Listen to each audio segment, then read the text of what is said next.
Bonjour à tous les amis, c'est mon prof de conduite. Comme vous le savez, notre objectif c'est votre réussite. Cette vidéo, je vais la faire pour vous expliquer un petit peu la réforme du code de la route. Donc comme vous le savez, depuis le 11 septembre 2023, on a changé les questions du code. Alors attention, quand je dis qu'on a changé les questions du code, on n'a pas changé le code de la route, hein. Le code de la route, ça reste les mêmes. Donc, les livres de code que vous avez ne changent pas. Les applications que vous utilisez pour apprendre le code ne changent pas non plus. C'est juste la façon de vous expliquer les questions du code qui a changé. Alors, elle a changé comment? Elle a changé pour être beaucoup plus simple. Je vous fais un petit cours d'histoire. Les questions du code, à la base, elles avaient été changées en 98. Il y avait à peu près 637 questions. Ensuite, il y a eu la nouvelle réforme du code qui est sortie en 2016. Il y a à peu près 1015 questions qu'il y avait. Et depuis 2016, on n'avait pas modifié les questions du code. Et on trouvait ça un peu plus difficile, un peu compliqué. Les questions, comment elles étaient posées, c'était un peu tordu. On parlait pas trop des nouveaux usagers de la route, comme un petit peu les trottinettes électriques. On parlait des usagers vulnérables.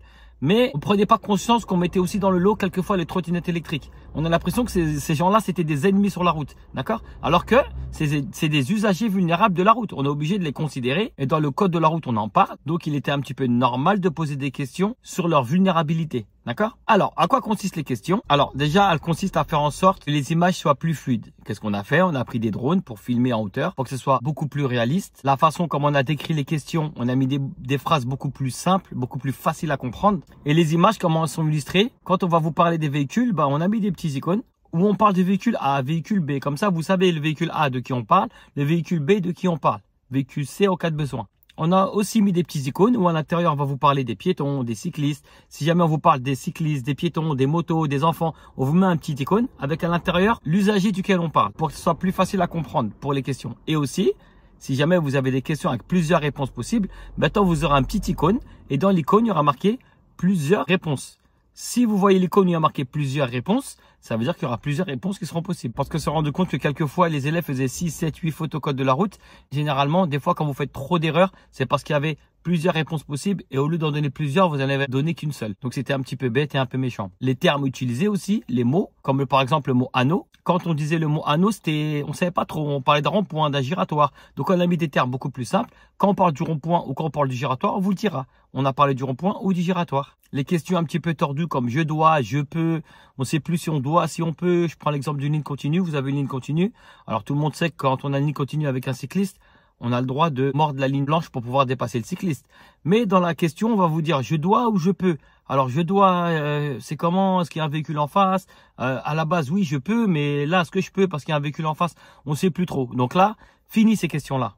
Et dans les questions, vous en aurez à peu près 1037. Donc, on va mettre 1037 questions qui seront plus faciles à comprendre. Et quand vous aurez plusieurs usagers de la route, on vous mettra A, B, C. Quand vous parle d'un autre usager de la route, style cycliste, piéton, trottinette, enfant, vous mettra l'icône correspondant. Comme ça, vous savez de qui on parle et vous vous mettrez à la place de l'usager de qui on parle, l'usager vulnérable. Quand vous aurez plusieurs réponses, comme je vous l'ai dit, vous aurez plusieurs réponses possibles. Mais attention, je vous le dis, je vous le répète les amis, le code de la route ne change pas.